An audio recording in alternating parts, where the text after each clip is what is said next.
Yeah.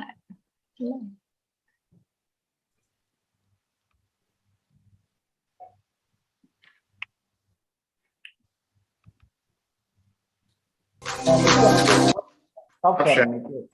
Stop.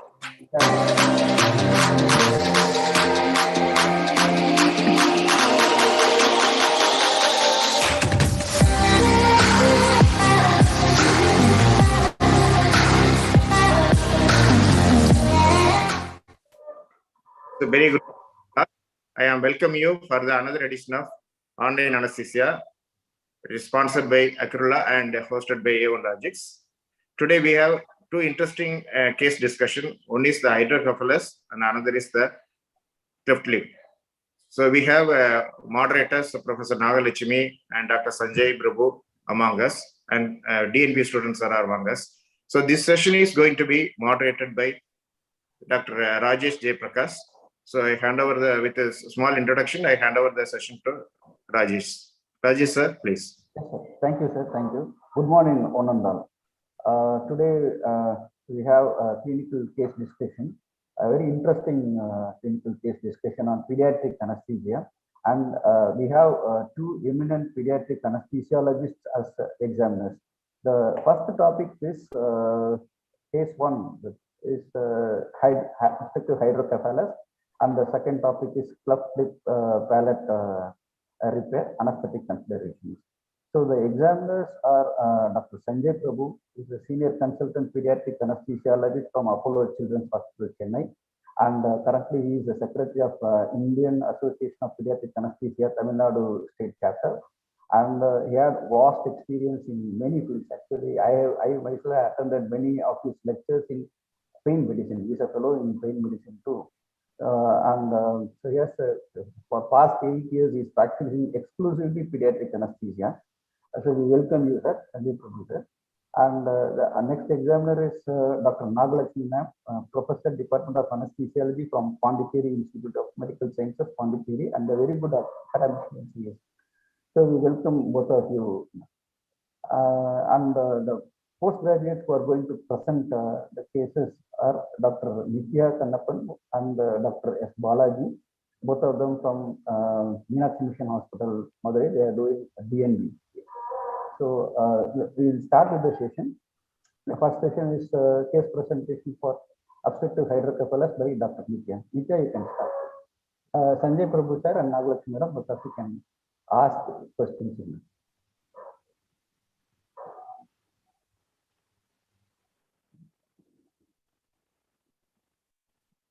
Good morning, sir and ma'am. I am Dr. Nithya from Meenakshi Mission.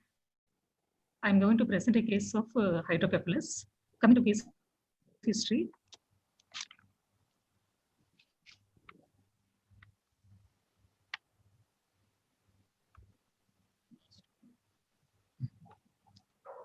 This 10-month-old male child, whose informant is mother, and the reliability is good, came with chief complaints of progressive increase in head size since 3 months and vomiting for 2 days, of which it is 5 to 6 episodes per day, and there is a poor feeding and irritability. No history of fever, seizure, or head injury. Past illness, and no history of recurrent respiratory tract infections, and no other history of significant congenital anomalies. Birth history, he's a first-born male child with normal vaginal delivery. Birth weight is 2.5 kg, and there is no NICU admission, and he's immunized till date. There is no significant past surgical or medical history. Coming to general examination, the child is lethargic, not playful, and afebrile. His height is 70 centimeter, weight is 10 kg, head circumference is 54 centimeter. No pallor, icterus, cyanosis, clubbing, lymphadenopathy. No significant any facial anomalies. Dilated scalp veins present. Anterior fontanelle was open and bulging. Eyes shows setting sun sign. Vital signs: pulse rate is 120 per minute, regular. Respiratory is 35 to 40 per minute, and saturation in room air is 99%. Coming to systemic examination, his respiratory system, bilateral air entry is equal, and no added zones. Cardiovascular system, S1, S2 here in all the areas, all the 4 areas, and no murmur. Parabdomen soft and bowel sounds here. Coming to central nervous system, patient is lethargic, Cranial nerves normal, except for upward gaze palsy. Poor head control. Deep tendon reflexes are normal. Coming to airway examination, large head, no facial asymmetry. Nasal cavity is normal. Tongue normal. Primary teeth was present. Summary of these cases: this 10-month-old male child with chief complaints of progressive increase in head size associated with vomiting, poor feeding, lethargy, and anterior fontanelles were open and bulging, setting sunshine present. In the provisional diagnosis is hydrocephalus with raised intracranial pressure, and he's posted for ventriculoperitoneal shunt.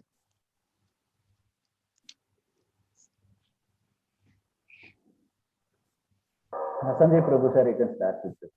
Yeah. Thanks, Nithya. So it's one of the very common cases I think we as pediatric anesthetists get. So we deal with these patients quite regularly, and obviously it's an exam case. So as we ask questions, I would request even the other PGs to try and interact either verbally or in the chat box.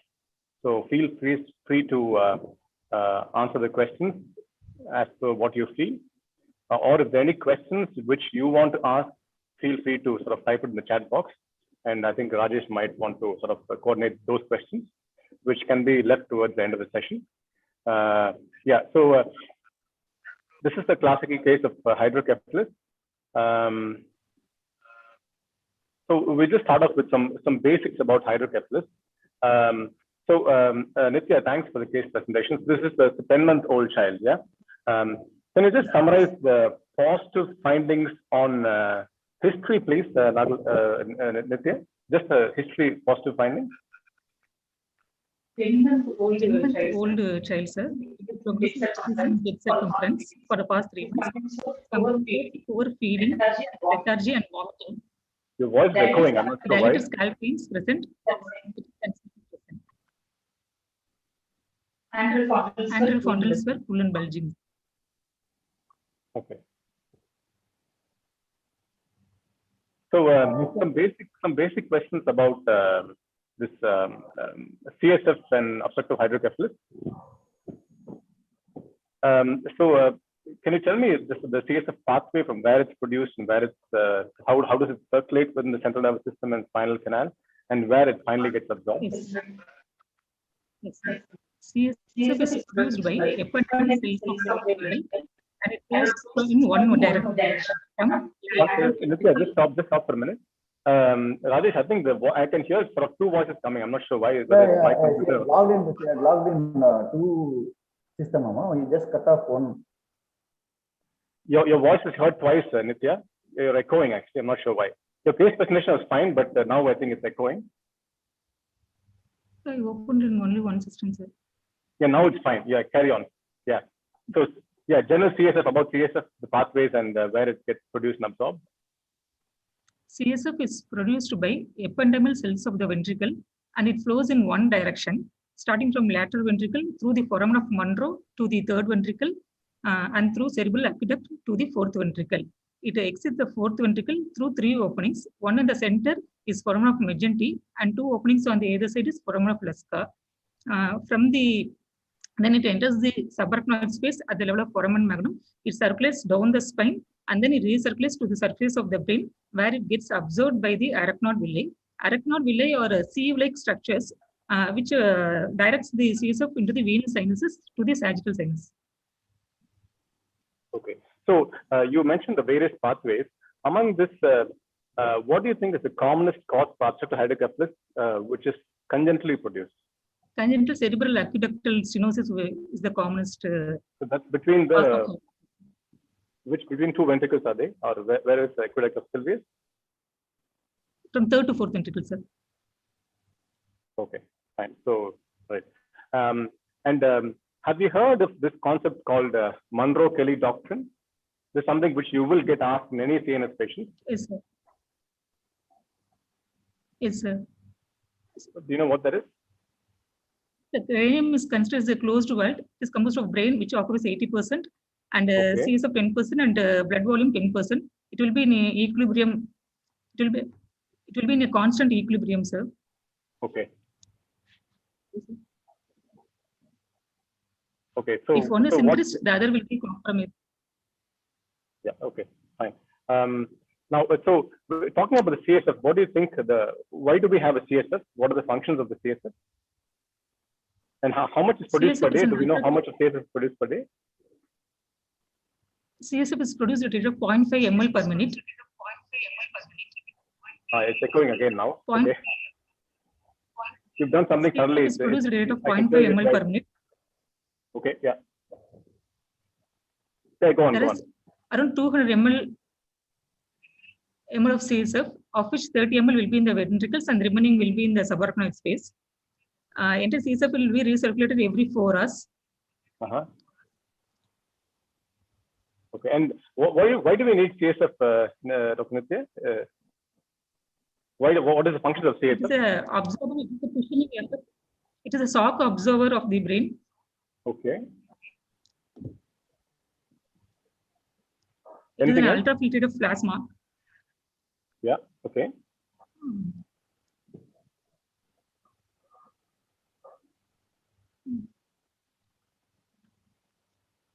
Any other functions of CSF? What do we do as anesthetists? What do we do commonly with CSF? I can't hear. No. What do we do as anesthetists? What do we do with CSF? Do we do anything with CSF? We will give spinal anesthesia by injecting drug into the subarachnoid.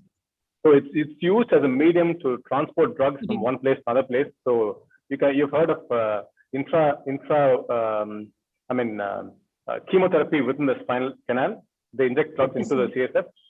Methotrexate will be injected into the. Yeah, and obviously, for anesthetists, we use it as a technique for a kind of regional anesthesia. And one important thing is about it providing. There's a term called buoyancy. Okay, CSF provides buoyancy to the brain. Buoyancy, B-U-O-Y-A-N-C-Y. So basically, when we have CSF, the effect of the brain is actually decreased from the actual weight. That's one of the important functions of CSF. It provides buoyancy, and also it aids in some hemostasis of ions across the between CSF and the CSF blood-brain barrier and so on. Okay, so what will be the CSF pressure in this child, in a 10-month-old child, the normal CSF pressure? Will be around 70 to 80 centimeter in lying down position. 70 to 80 centimeter water. Centimeter of water. Okay. So you might want to tell in terms of millimeters of mercury as well. So just try and sort of remember both the values. Okay. Do you know how to convert mercury to water? You know the sort of conversion rate? 1 millimeter of mercury is how many centimeters of water? No, anyone? You can do in the chat box. Never mind. So, but when you talk about increased ICT, generally most textbooks talk in terms of millimeters of mercury. So you might want to tell in terms of millimeters of mercury, at least for exam purposes. It's okay now. Yeah. So, so in this child, what do you think by the features of did the child have any features of increased ICT? In this child, yes, a patient having symptoms, nausea, vomiting. Yeah. Okay. Nausea, vomiting. Setting sun sign. Anterior frontals are bulging. Okay. And dilated veins over the scalp. Dilated veins over the scalp. Okay. So what could be the warning signs that this child has to go to theatre as soon as possible? There are some warning signs of acute impending sort of. So the pressure is very high. So what could decrease in level of consciousness? Okay, child becomes drowsy. Decrease in the level of consciousness. Yeah. Okay. Anything else? Any other rapidly deteriorating child? That's a very general question, general statement. What do you mean by rapid deteriorating child? Rapid Okay, so here the examiner might ask one question. What is Cushing's triad or Cushing's? Cushing's triad is a triad of bradycardia, hypertension, and irregular respiration. Okay, so this is usually a terminal sign. Okay, if someone is displaying these signs, generally it could mean they will crash anytime unless you're going to relieve the CS of pressure in whatever way. So abnormal breathing pattern, okay, decreasing conscious level, hemodynamic disturbances, all these can basically indicate child is going to crash. Okay, so what happens with increasing CSF pressures in the brain? What happens? Why do they sort of become worse and worse? What exactly happens? You told that you told about this Monroe-Kelly doctrine, yeah? So it will start compressing the brain. Okay. Brain structures, it will start compressing. And then what happens next? Damage to the vital structures. Like? Damage to the vital structures. Brainstem will get damage. So in final stage, there will be respiratory, cardiorespiratory compromise will come. Yeah. So at this point, this is not for you, Nithya. This is generally for all exam-going PGs. So one is when you normally sort of prepare for your exams, many of us know the concepts. Okay, one is knowing the concept. Second is using appropriate terminologies when you answer a question. And third is trying to practice it either in front of a colleague or with your teacher who was with you in theater. Because many times we know the concepts, but giving it in appropriate terms, I think that makes a big difference in the exam. And in the exam situation, when we are tense, things can be difficult to explain. So try and sort of verbalize your answers beforehand, at least for the common cases, so that during the exam you don't struggle for words. Now, so the question I was asking was, when you have an increased intracranial pressure, the terminology I was looking was you will have herniation, herniation of structures within the brain, of which the most devastating will be the tentorial herniation. Tentorium is basically the brainstem, the cerebellar tonsils, all this will herniate. So basically this will lead to, you have heard about the term coning, isn't it? Coning. Any patient with increased ICT, they say the patient is coning, we need to go to theater ASAP, or we need to do this. So coning is basically the entire brainstem coming through the foramen magnum, which leads to compression of the structures, the vital structures in the brainstem, and they basically go in for a cardiac respiratory arrest. Okay, so ankle herniation or tentorial herniation is what happens as a final stage when we don't release pressure. Now, how is the coming back to the Monroe-Kelly doctrine? How is the compliance in a child different from a compliance in the skull compliance? How is it different in a child as opposed to a compliance in a full-grown adult, like a 20-year-old child, 20-year-old male? Actually, the skull, the sutures will be closed to only by 2 years of age. Till then, this will be compromised by enlargement of the head, and the fontanelles, anterior fontanelle will be closed to by 18 months of age. So the increase in ICP will be compromised by enlargement of the head. Once that maximum decomposition is reached, we will start getting signs of raised ICP.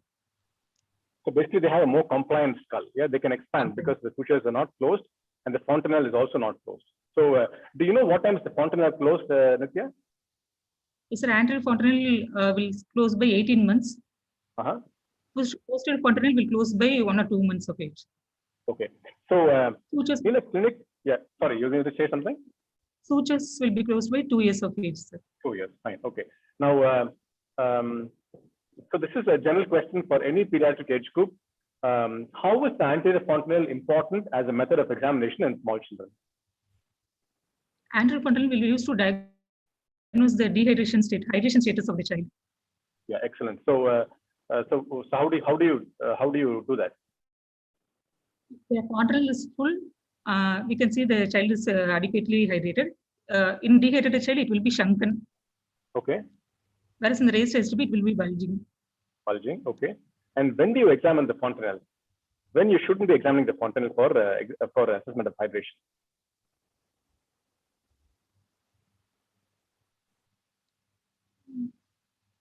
okay, when a child is crying, you cannot examine the fontanelle. A crying child, the fontanelle will bulge.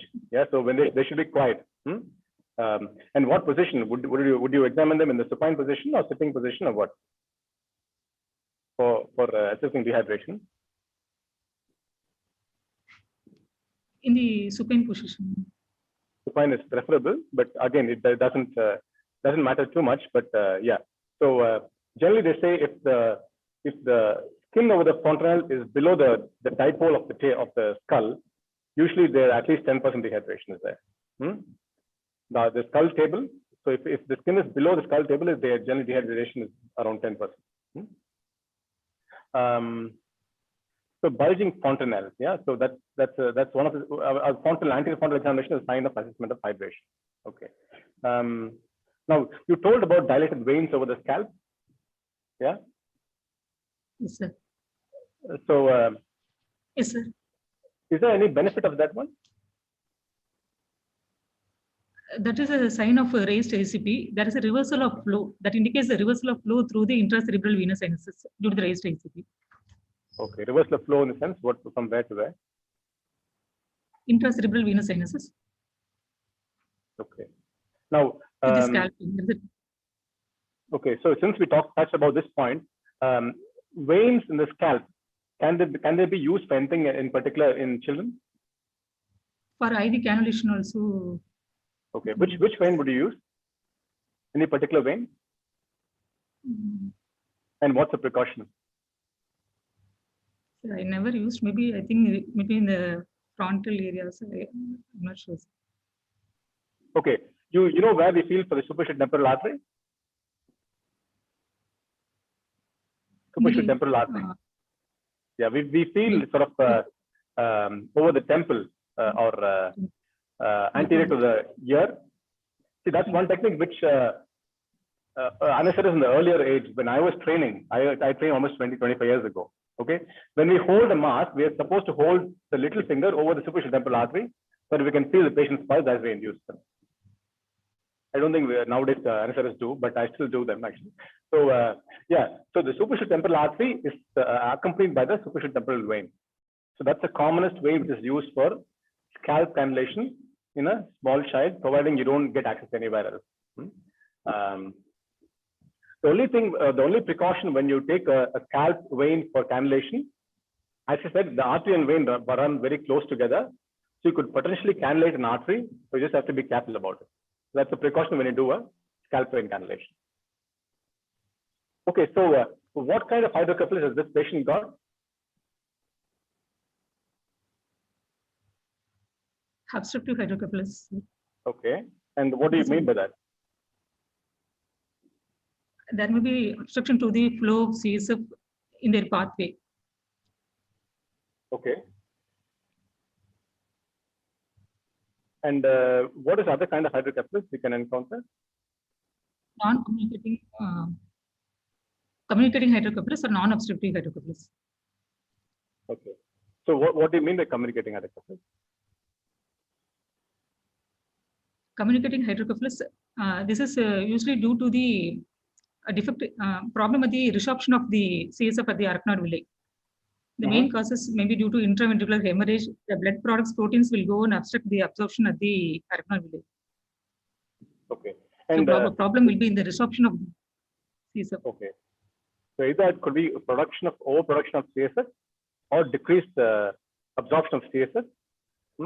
And there is no obstruction of flow from the ventricular spaces into the spinal canal. So why do you need to know about the cause of hydrocephalus, whether it's communicating or non-communicating hydrocephalus? Why do you need to know about which type of hydrocephalus it is? In order to plan for a treatment. Okay. Yeah. Treatment. So how will you treat increased production? No, how will you treat a communicating hydrocephalus? Communicating hydrocephalus, shunting will be done, sir. Okay. See, the only thing is papilloma is there. We can do portal plexectomy. We can be done. Okay. No, the answer is quite simple, ma. So, See, the communicating and non-communicating basically means there is communication, there is lack of communication between the ventricles and the spinal canal. So there's obstruction somewhere there between the brain and the spinal cord. Okay. So when you have a communicating hydrocephalus, when there is, which means there is no obstruction to flow from the brain to the spinal region, they could be drained from the lumbar root for a communicating hydrocephalus. Whereas with an obstructive hydrocephalus, the drainage has to come only from the ventricles. The pressure has to be relieved by only putting a needle into the ventricles, then you can relieve the pressure. Okay. So any other causes for hydrocephalus apart for congenital hydrocephalus? You mentioned aqueductal stenosis. Any other causes? Causes for non-communicating hydrocephalus. Congenital causes includes cerebral aqueductal stenosis, vein of Galen malformation, ulnar cherry malformation, Dandy-Walker syndrome. Okay. Whereas aqueduct causes includes tumor, post-meningitis, post-infectious adhesions. Okay. Whereas for communicating hydrocephalus, congenital causes includes achondroplasia, any craniofacial tumors. Aqueduct causes includes intraventricular hemorrhage. So when you examine a patient with such a child with hydrocephalus, what all things you would do in the systemic examination? Or generally, when you examine a child coming for this kind of a surgery with a large head, what else will you check routinely? I know you mentioned some things, but I just want you to answer the question again. I will check respiratory system. Okay. I'll do systemic examination, sir, starting from respiratory system. Okay. I'll look for symmetry on the chest wall or trachea midline, trachea and shape of the chest. It's moving bilaterally. I just want you to mention only the salient features as to what else will you look for in a child coming with hydrocephalus.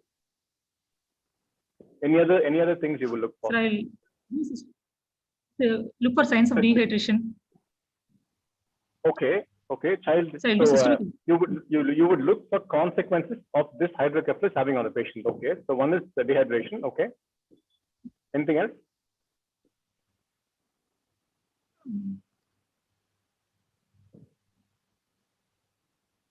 I will do systemic examination, respiratory system, cardiovascular system. I look for any congenital anomalies are there. Very good, very good. Okay, so that's what I was expecting.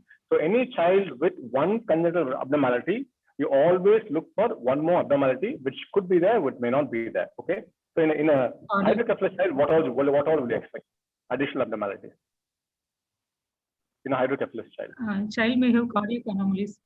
Very good. Okay. So any because that makes a significant difference in how we manage these children. So always look for cardiac anomalies in any child coming with one congenital defect. Okay, that is one. Second, anything else?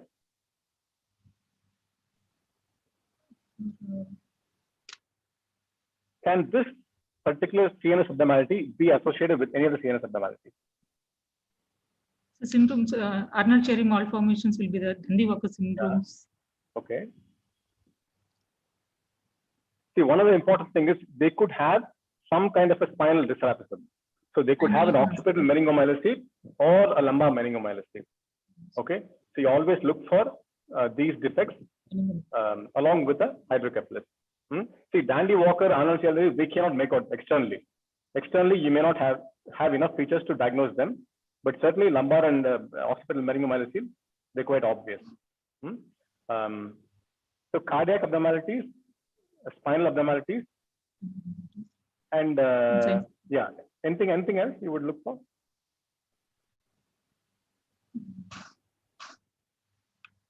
Again, external defects in the limb, okay, limb defects. Okay, let alone this particular thing. So in a 10-month-old child, okay, coming for preoperative assessment, what else will you look for in the examination? Apart from whatever you've told so far, any other particular features you would look for?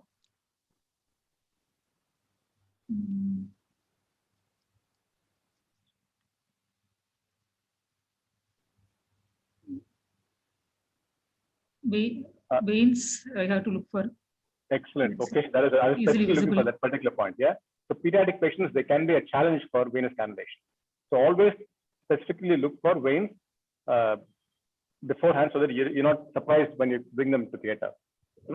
And again, any abnormality, also look for airway related abnormalities.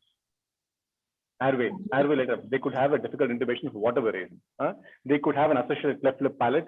They could have a receding chin. They could have maxillary abnormalities. So any child, always look for, see, in a pediatric patient, the challenge for you clinically is to get an IV access, to get the airway established. These two will be the main challenges. Once these two are done, basically the next is quite easy. Okay, so this patient, we're talking about this particular patient. Is there any procedure they can come for prior to VP shunt, asking for anesthetic help? You can present with acute emergencies. Okay. So, plan for extraventricular drainage. What would they request? Yeah, sorry? Emergency ventriculostomy, extraventricular drainage can be done. Okay. Patient can present with acute symptoms of any meningitis there, rapid relieving of, to rapidly relieve the pressure. We can do extraventricular drainage. Okay. Have you seen one being done? Have you seen extraventricular drainage? You've seen. Okay, fine. Any other procedure they can come for which requires sedation for these children before the VP shunt? Okay, how do the surgeons diagnose Dandy-Walker syndrome or aneurysmal malformation? When they post someone for VP shunt, they would want to know the cranial anatomy. No? So what do they request for? They'll do investigations, CT, like? MRI. MRI. CT, yeah. MRI. Have you been to an MRI with a child? No. Okay. No. Never mind. Okay. So yeah. So at least our surgeons, most of them, prior to a VP shunt or prior to as an examination or an investigation for hydrocephalus to see what is the abnormality, they always request for an MRI. So most of the children, the first time they encounter an anesthetist, they come for an MRI scan. So that is a big topic by itself, anesthesia for MRI in a small child. So since you have not done it, I wouldn't sort of go ahead with that question. Yeah, so this child is coming for a VP shunt procedure. Yeah. Okay. So what investigations would you ask? I will ask basic blood investigation, hemoglobin. As the child is feeding poorly, vomiting is there, I look for anemia, total count, differential count to check for any infections, serum electrolyte. Because of vomiting, there may be electrolyte imbalance. So I look for serum electrolyte and renal function test and blood sugar. Chest X-ray. Okay. To look for any aspiration as a child. Okay. Sir. So in a vomiting child, what would you expect in terms of electrolytes? Hyperchlorine. There will be a loss of hypokalemia will be there. Potassium loss. Only potassium loss? Sodium and potassium will be lost. Okay. Hyperchloremic metabolic acidosis will be there. So what electrolytes will be low? You said sodium, potassium, then we'll have an alkalosis, then anything else?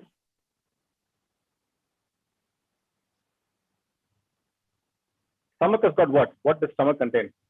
What is the main component of stomach? Gastric. Yeah. Gastric acid. Hydrochloric acid. HCl. So don't forget the Cl. They lose a lot of chloride as well. So that's why in a vomiting child, what's the best fluid to give?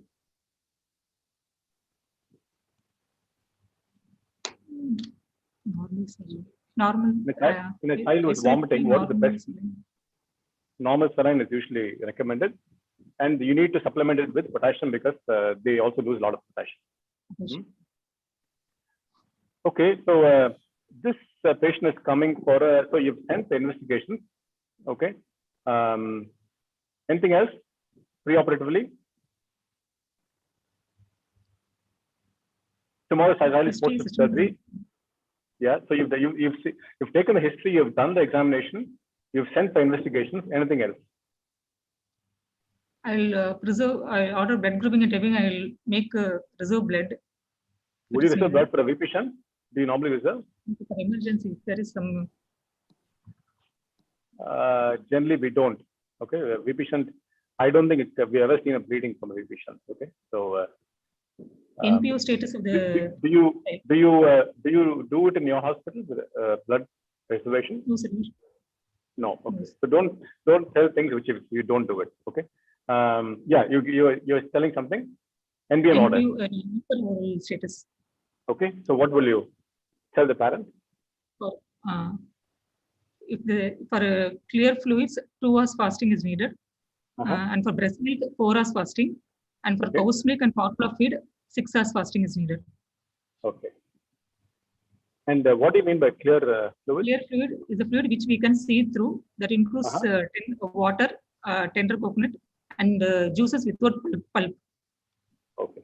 And other thing which we recommend is ORS, oral rehydration solution. It comes in various flavors which children like. So that's something which we do. Okay. Anything else? You've given the NBM orders. Informed written consent will be taken. Consent, yeah. Don't forget the consent. Okay. So yeah. So when you take a consent, what do you sort of tell the parent? We will tell that the tube will be inserted and it will be visible subcutaneously. That is for draining the CSF. Okay. When you take consent, do you mention any sort of no? What do you generally tell the parent? Actually, so a lot of them, they're quite anxious giving a small child to you, and most of the time you see the mothers weeping when you take the child away. So how can you reassure the mother or the parent? What do you tell them? This is very clinical, so this they may not be asked in the exam, but it's a very clinical question. I will explain about the procedure. Correct. Okay. We are going to give anesthesia for the child. That is to relieve his symptoms. And I will tell the duration of the surgery. Yeah. So basically, it's the fear of uncertainty. See, if any one of us, if we're going to do something which we don't know anything about, obviously there's a lot of anxiety about it. And when a mother or a parent gives a sick child to you, they're concerned about so many things. One is you need to explain the entire sequence of what will happen. You will take the child inside theater, surgery gets done, they will come back to the recovery. Once in the recovery, we can ask them to come and see the child. During the surgery, we'll take care of the child while the surgeon operates. If you want, you can mention adverse effects, but again, it depends on how anxious the child is, the parent is. And one thing which I commonly explain to a parent is when a child comes out into the recovery, they will cry a lot, particularly a child of 10 months of age.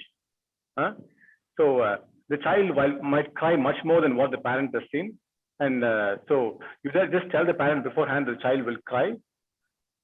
And if it cries a lot, we will sedate them. Common reason, why do they cry in the recovery? Commonly, child of this age, 10 months. After exhibition, they come out to recovery. Because of pain, anxiety. Pain, anxiety. Anxiety, this child, I don't know. Okay. Yeah. Anything else? 10-month-old child. They're hungry. Yeah. They're hungry for milk. Yeah. They're hungry and thirsty. That is the commonest reason why a child cries. Hungry and thirsty. Older child, it's different reasons, but a child of this age, usually they're hungry and very thirsty. Okay. Now, so coming to the patient is, you've taken the patient inside theater. Okay. So before you anesthetize the child, you've got 10 minutes to prepare the theater. So tell me specifically what will you keep ready and how will you prepare theater for this child? Preparation of OT. I'll make the temperature of the OT to 27 degrees Celsius. Okay. And I'll check the workstation. I'll check workstation, airway equipments, suction, Drugs will be loaded and labeled. Okay. Monitors will be connected to the monitors will be checked and connected. And I'll make the I'll make the OT table ready. I will shift the child and I'll make the child over the warm mattresses. Okay. I'll place the child over the warm mattresses. Okay. Okay. Now, so what are the anesthetic issues in this child? What are your concerns, the anesthetic concerns for this child? Anesthetic concerns regarding the physiology, it includes age of the child, pediatric age, and there is the anatomical difference in the airway. There will be a difficult difference in the airway between the adult and pediatric airway, and concern regarding the drug immature hepatic and renal elimination will be there. Okay. And the concerns regarding the hydrocephalus, there will be a large head, so there will be more chance for hypothermia and more chance for difficulty in laryngoscopy intubation. And the concerns regarding the nausea vomiting, there will be more chance for dehydration and electrolyte imbalance will be there. And the concern.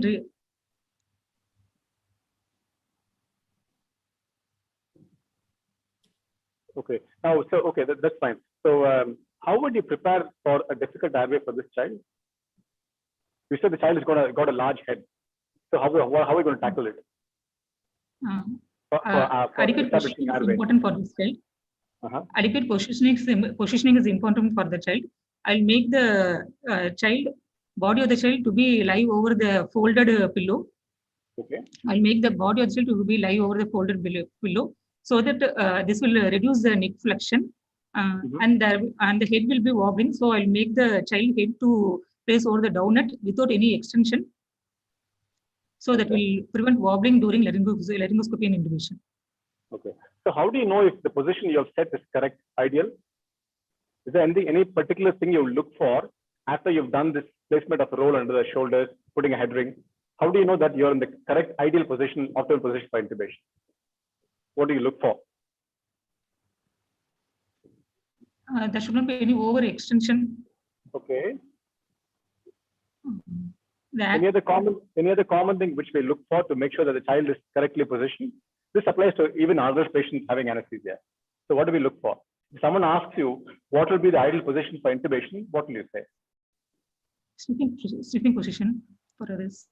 Yeah, but externally, how do you know if they're in the right position? You've heard of this line between the manubrium sternum and the external auditory meatus? Yes, sir, that should be in the same line horizontal level. Yeah. Remember two M's. Meatus and manubrium should be at the same horizontal level when a child is lying down. Or this applies even for an adult who is lying down. Okay, so the two M's should be in the same horizontal level. Okay. Let's say this child does not have an IV access. Okay. When child is coming to theatre, does not have an IV access. So how will you induce the child? I'll go for inhalational induction. Right. Okay. To secure the IV. First, O2. I will place the child with adequate positioning over the couch, and I will take and keep the mask slightly above the child, and I will keep O2 nitrous in 2:1 ratio with a CO 2%, and I'll show the mask lightly above the face. Once the child starts drowsing, I will increase the concentration by 0.5 to 1% every 3 to 5 minutes. Once the child is under, that will be seen by the respiration will be regular. Okay. And there will be a loss of limb muscle tones will be lost. Okay. Then I will keep the mask tight and I will back mask inflate and I will secure the line. Okay. If there is any, if you think the child has got a possible difficult intubation, looking at the anatomy, would your plan still be the same? Sir? No, by preoperative assessment, you think the child could be difficult to intubate. Child's chin is slightly receding. Would you still go ahead with a induction without an IV, or would you change your plan? I can do chexoscopy. With a No. The question I'm asking, Nithya, is if you're going to induce a child who you think could be potentially a difficult airway, would you go with IV induction? Would you secure an IV line even for inhalation induction, or would you just do the inhalation and then take the IV? If it's for a difficult airway, I'll do inhalation induction. But will you get IV before or after the inhalation induction? Once the patient is under, I will secure the after the inhalation induction. I will secure the airway. Even if you think the child is has a difficult airway, I wouldn't recommend that. Huh? If a child has got a difficult airway, always secure an IV line. Even if a child is screaming, doesn't matter. If a child has got a potentially difficult airway, it is much safer to get an IV access first before you go for induction. The method of induction can be whatever you want, IV inhalation. But when you have a child with a potentially difficult airway, always get an IV access. That will be an important safety issue. Okay. Now, there are some surgical steps in a hydrocephalus patient during a VP shunt, where you have to be careful. You have to be observant. Can you mention what they are?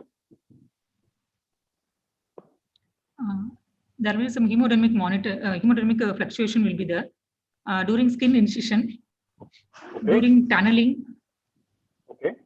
during tunneling, and during abdominal incision. There will be a fluctuation. Will be there. Anything else? Any other step?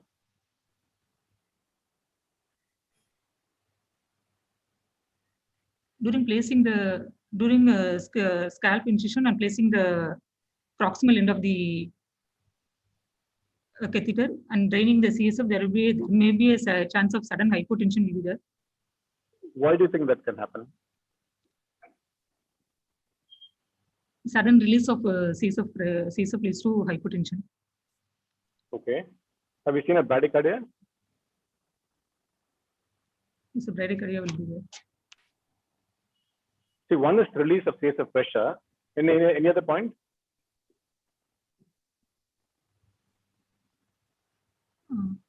Sudden release of CSF pressure may leads to coning also, so sometimes. No, it wouldn't release. It wouldn't.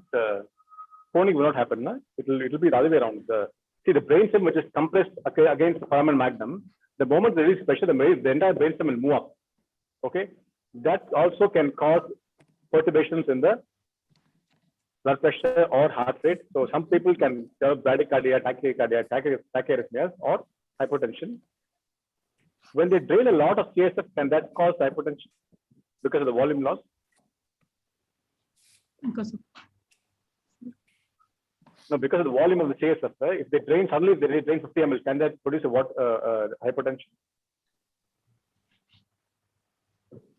They'll produce hypotension. Can it? No, sir. Initially, for 50 ml, it won't be that much hypotension will be there. Okay, let's say 100 ml. Sudden drainage 100 ml can produce hypotension. Huh? I'm not sure about the volumes. Not sure. Okay. So does loss of CSF cause hypotension? That's the question I'm asking. It shouldn't. Okay. CSF is not part of the intravascular or extravascular volume. It is a transitional fluid, which means it doesn't get involved in the fluid exchanges.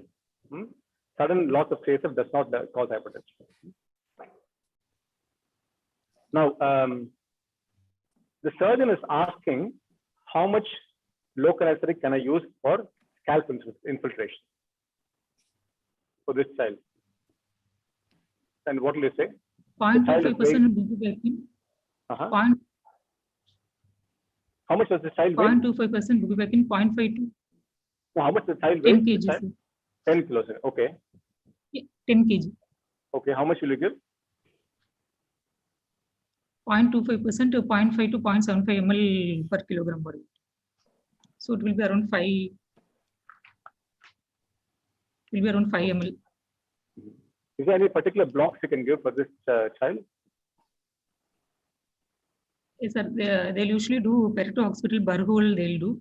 So we can block auriculotemporal nerve, zygomaticotemporal nerve, auriculotemporal nerve in front of the tragus, zygomaticotemporal nerve along the zygomatic arch, and lesser occipital and greater occipital nerve along the external occipital, along the line joining the external occipital protuberance to the mastoid process.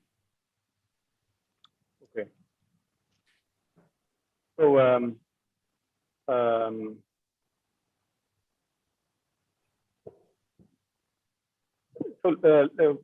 apart from this one, anything else you can give for pain management? What will you give for pain relief? Pain for pain management, we can give paracetamol, 10 to 15 milligram per kilogram body weight. Anything else you can give? And a local infiltration for abdominal incision. Local. Yeah. Local incision for abdominal. Okay. And paracetamol. And if short-acting opioids, fentanyl can be used. Okay. Any role for NSAIDs in this patient? Sir? Any role for NSAIDs? Actually, we can avoid NSAIDs.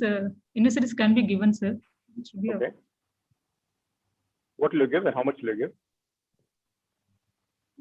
Diclofenac 1 milligram per kilogram body weight. Okay. Now, have you heard about this surgery called endoscopic third ventriculostomy? Have you seen one? I haven't seen, sir, but I read about that. I haven't seen that surgery. Okay. Do you know anything about it? What is endoscopic third ventriculostomy? That is done for non-communicating hydrocephalus. That is through the endoscope, neuroendoscope, through the septum pellucidum or floor of the third ventricle. Okay. So it's similar to laparoscopy for abdomen, thoracoscopy for the thorax. This is they do a scoopy into the ventricles. Yeah. Okay. So that's fine. If you have not seen that, not an issue. It's okay. Any other shunts they can do apart from ventricular peritoneal shunt? Let's say a child has got peritonitis, they cannot do a VP shunt. Anything else they can do? Ventricular shunt, ventriculoatrial shunt. Okay. And sometimes lumboperitoneal shunt can be done. Okay. And let's say a child has had a shunt 2 days ago, and how do you know the shunt is working properly, or what are the signs the child is having a shunt malfunction? If the shunt is malfunction, it is not working properly. Child will start developing the signs of raised ICP like nausea, vomiting. Sometimes child will start will behave lethargic, and we can assess for the patency of the shunt through valve which is usually placed behind the ear. Okay. And that reservoir will be there. If we can aspirate CSF through that, and we can push CSF through that to check for the patency of the shunt.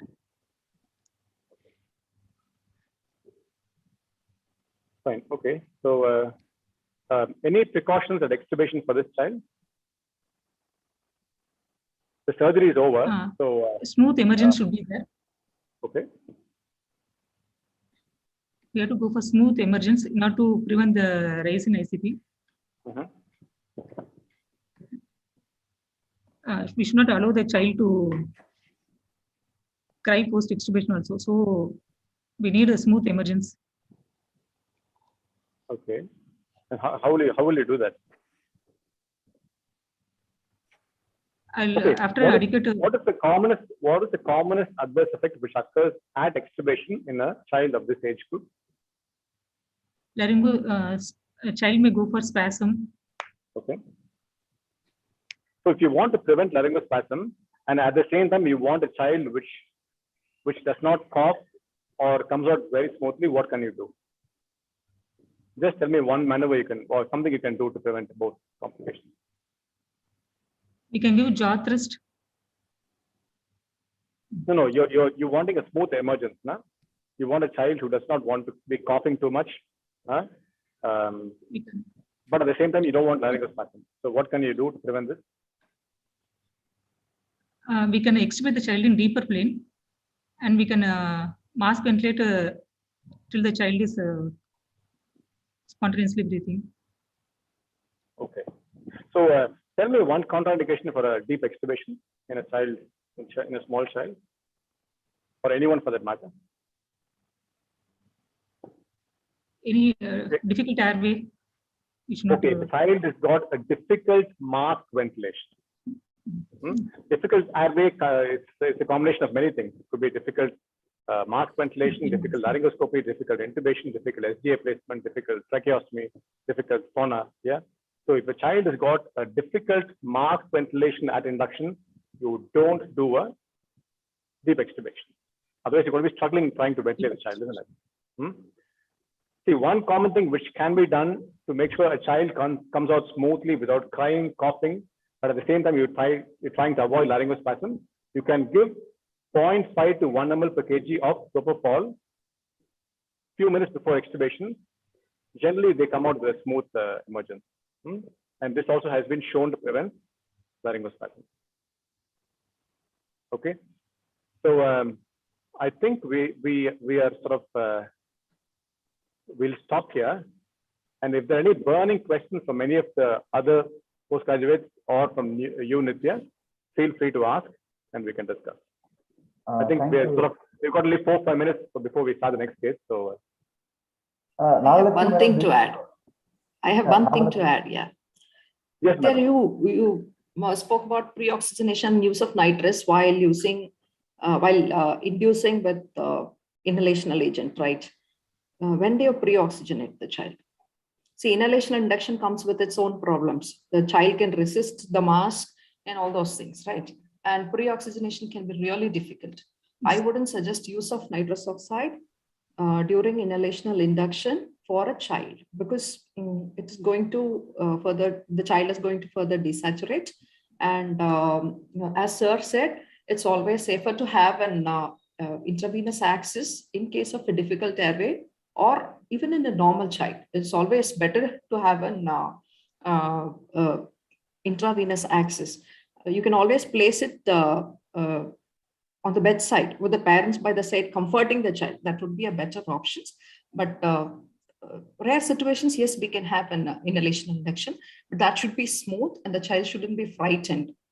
There's always a chance of breath holding, the child holding the breath when the child cries, and you may not induce the child properly. Yeah. And nitrous oxide has to be strictly avoided when you're using inhalation induction in a child with difficulty. Yeah. Sanjay Prabhu sir, there are some questions in the chat box. One is like morphine in pediatric age group. Partha sir. Morphine in pediatric age group. That's the question, is it? Can you use morphine for this type of patients for post-op analgesia? See, this procedure is not a painful procedure. So regarding the usage of morphine in children, we try and avoid usage of morphine in children less than 3 months of age if they're not monitored in an ICU setup. If they're in an ICU, even less than 3 months of age, morphine is fine. Okay, but above that age group, depending on where they are housed in the postoperative period and depending on how painful the procedure is, we try not to, we assess the usage of morphine. So the common thing is all of them will get paracetamol and NSAIDs if there are no contraindication, and we add tramadol as and when required. If the child has still got pain, then they need some opioids. But again, if they are opioids, they have to be monitored properly. So you need to have proper protocols to monitor opioid-related side effects. Sir, some questions related to induction agents. Yes. Is it safe to use sevoflurane for induction when the patient is having raised ICT, or ketamine induction is it okay for these people? Yeah, so if a patient has got raised ICT, one is I would secure an IV prior to doing an induction, okay? And I would go with IV induction because all volatiles do increase cerebral blood flow and they can increase intracranial pressure. So IV anesthesia is usually a safer whenever they have a raised IC. So combination of propofol and fentanyl would be the option I would go for. Ketamine can be used. It does increase ICT, but not a clinically a marked increase in ICT. But if you can use, if there's no contracting in propofol, that is good enough. Providing you have adequately hydrated the patient, because this child came with a history of dehydration, vomiting. So if you're giving propofol, just be careful that they could hypotense on propofol. Okay, sir. Thank you so much for that elaborating the things, sir. Shall we move on to the next case? The next case presentation is by Dr. Balaji. He is also a DNG resident from Meenakshi Mission Hospital, Madurai, and the moderators are Dr.Sanjay and Dr. NagaLakshmi, madam. Over to you, madam. Balaji, you can start with your question. Yeah. Dr. Balaji, you can start presenting the case here. Yes. You can share your screen. Yes.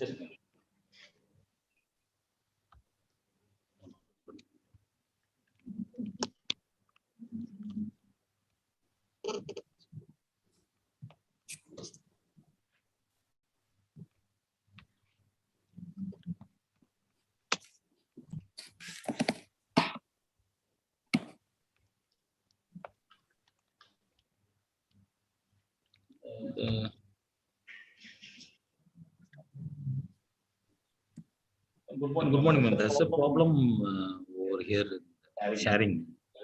Oh, that's okay. If you can't share, you can just present the case. Yes, ma'am. 1 minute. Your voice is echoing.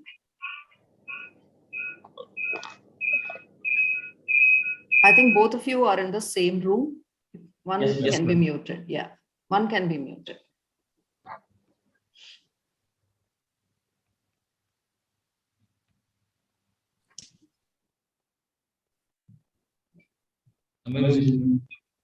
Yeah.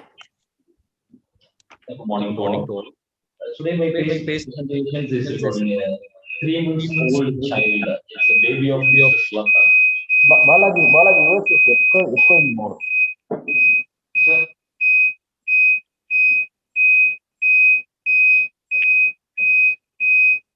You can switch off one of the computers.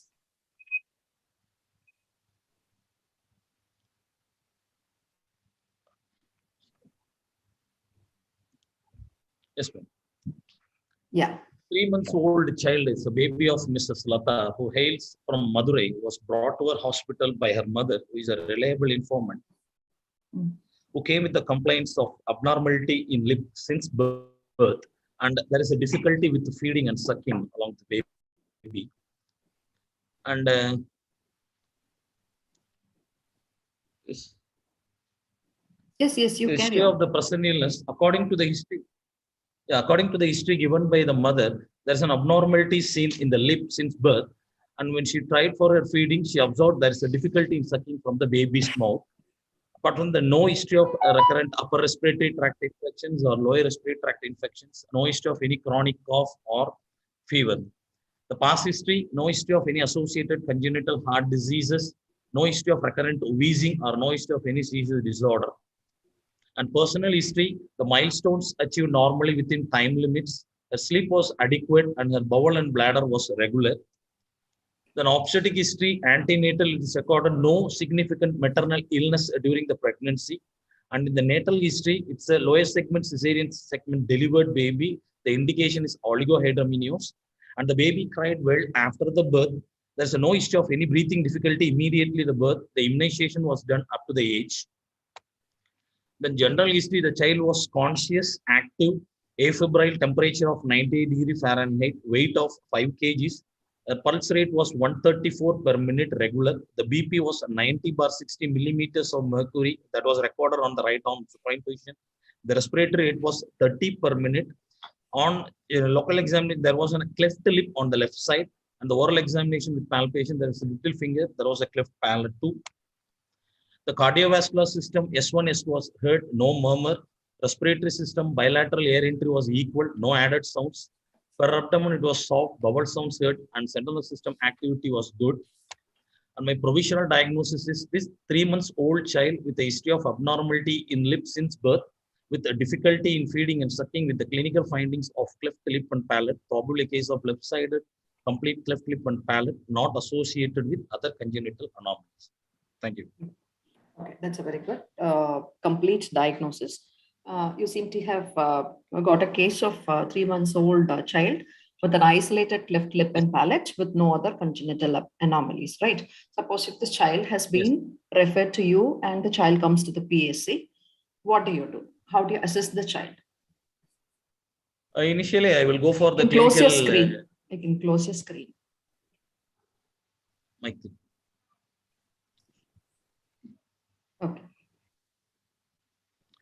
Initially, I will use starts with the clinical scenario history taking, like whether the baby is having a history of recurrent respiratory infections, like a history of fever, and any other associated cardiac problems like dyspnea, breathing difficulties. And since I will ask for any associated dehydration feeding frequencies like hydration status, nutritional status. These are the three main things I will look for that clinical history. Okay. So you have not, this child is, have you seen this child or this is just a case presentation? Yes, ma'am. Yes, ma'am. It's in the ward. Yes, in the ward. Okay. So usually, unlike how you told, the child is not presenting with any feeding difficulty.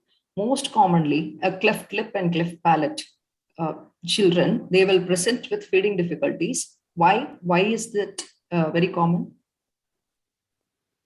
Because they will go for a recurrent aspirations while the time of feeding. Is that the only reason? They will not be able to latch properly. They will not be able to latch properly, and there will be an inability to create negative suction. So 3 months old child, the mother must be breastfeeding. Did you ask how the mother is feeding and how she has been advised to feed the child? Actually, she got some spoon feeding, like she was given with a plastic type of thing and it was sucked and given spoon feeding. She gave the history like that. Yes. So that is the common one. Some Palate feeding or spoon feeding, having the child upright. That is very important because the child has to gain weight. When the child presents to the surgery, the child has to gain weight. The child can't be underweight and dehydrated, undernourished. So this is the thing. The other one is the cardiovascular abnormality, right? So what are the common cardiovascular abnormalities which you will expect, and what other syndromes do you expect in this child? The most common syndromes encountered with the cleft lip and palate is the Peary-Robinson syndrome. That is with what is that? K.Nithya. Okay. Glossoptosis. Okay. The next thing is the Treacher-Collins syndrome. Okay. That presents with hypoplastic mandibular maxilla and zygoma. Okay. And next thing is the Klippel-Feil syndrome, then Down syndrome, then velofacial cardiac syndrome, then Patau syndrome. These are the common syndromes. What is velocardial facial syndrome? That has the velopharyngeal incompetence will be there over the thing. That is, what is velopharyngeal incompetence? That they can't create that negative pressure for the sucking. No. Velopharyngeal incompetence is difficulty in phonation to certain sounds. There will be a pharyngeal incompetence. The inability to create a negative section is because of the cleft palate. Cleft palate, right? Okay. Then what else? Why are we worried about these syndromes? Because these are all the syndromes, any syndromes, they will be associated with multiple anomalies. In particularly regarding this child, the cardiac anomalies are more common. Like they will have some atrial septal defect or ventricular septal defect. The patent arteriosus will be there. Okay. So our major concerns is the cardiac anomalies with the syndrome. Suppose this child presents with ventricular septal defect. How does it differ? How is it concerned with this? Because this baby, the right to left shunt will be there because the baby is the right ventricle. Is it right to left shunt or left to right shunt? It will be the left to right shunt. Left to right shunt. Okay, fine. Ventricle. Okay, fine. We'll not go into that details. No, we'll stick on to the syndromes. Okay, come on. So these are Yes. the major issues with the cardiac anomalies for the syndromes. Okay. And the child may have frequent aspirations because of the cleft. The child may have frequent aspirations if the mother is feeding the child in an improper position. Improper in the sense if the child has been fed in a supine or sleeping position, then the child may have frequent aspirations and the child can present with upper respiratory. This is one very common thing which will happen in the PSC clinic. The child most possibly present with a upper respiratory tract infection, which we have to be very careful. The child can be treated with antibiotics if necessary. Because why is this important for us? Because if the patient was posted for surgery, we have to be very clear that the patient is devoid of any upper respiratory tract infections or lower respiratory tract infections. The chances of postoperative respiratory complications and intraoperative bronchospasm in an upper respiratory tract infection is very common, and that too in such children. Okay, fine. And one another important thing which we are concerned about in the PSC clinic is hemoglobin. Yes. So what do you expect?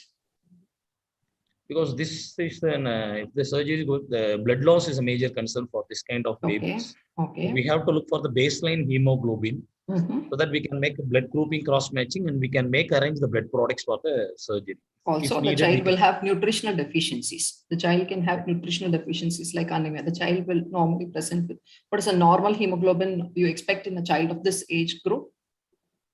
It's 13 to 18 milligrams per deciliter. Yes, it is somewhere around 15. Around 15. What is the minimum hemoglobin you expect in these children? 10 grams per deciliter. Around 10 to 12 should be fine and safe. Right. So you should always look for the anemia and correct it before the child comes to surgery. Right. Yes. Okay, fine. What else? And the syndromes, you are talking about such syndromes. No, why we are particularly worried about the syndrome is most of the syndromic children will have a difficult airway. An isolated cleft lip and palate might not have difficulty in mask ventilation. That is one important thing. So syndromic children will have a difficult airway. We'll expect a difficult airway in a children with syndromes, right? So can we talk a little about the embryology of the phase development of face and causes of cleft lip and palate? The face development initially starts at the 4th week of gestation. The face development starts. Okay. Initially, there will be a group called the stomatodium, that is the future mouth. Okay. And around that stomatodium, there are 3 main processes will be there. One is the frontonasal process that gets spread into medial and lateral. And the thing is mandibular arch from the first pharyngeal arch that gets divided into the maxillary process above and the mandibular process below. The right and left mandibular process, they fuse to form the lower lip and the lower jaw. Okay. And the maxillary process, the right and left, along with the medial frontonasal process, they form the upper lip. Okay. Yes. They form the upper lip. This is the anterior. Okay. So this maxillary process in. Okay, tell me. Yes, ma'am. So this is the frontonasal prominences. This right and left mandibular prominences, they fuse to form the lower lip and the lower jaw. Okay. And in the right and left maxillary process, along with the medial frontonasal process, they forms the upper lip. Okay. Whereas the lateral nasal process, they form the nasal ala. Okay. Then posteriorly, this maxillary process, along with the medial nasal process, they form the primary palate. Okay. And the posterior, the 2 right and left maxillary process in the posterior part, they form the secondary palate. The primary and the secondary palate at the 6th week of gestation, they fuse, where the anterior part gets ossified and get converted into hot palate, and the posterior part is not ossified and gets converted into soft palate. So it complete gets at the 12th week of gestation. Yes, that's very good. So in summary, though cleft lip and cleft palate occur together or they can happen together, the embryology is totally different. So cleft lip results from the failure of fusion of maxillary and the medial nasal process, and cleft palate results from the fusion of the palatal shelves.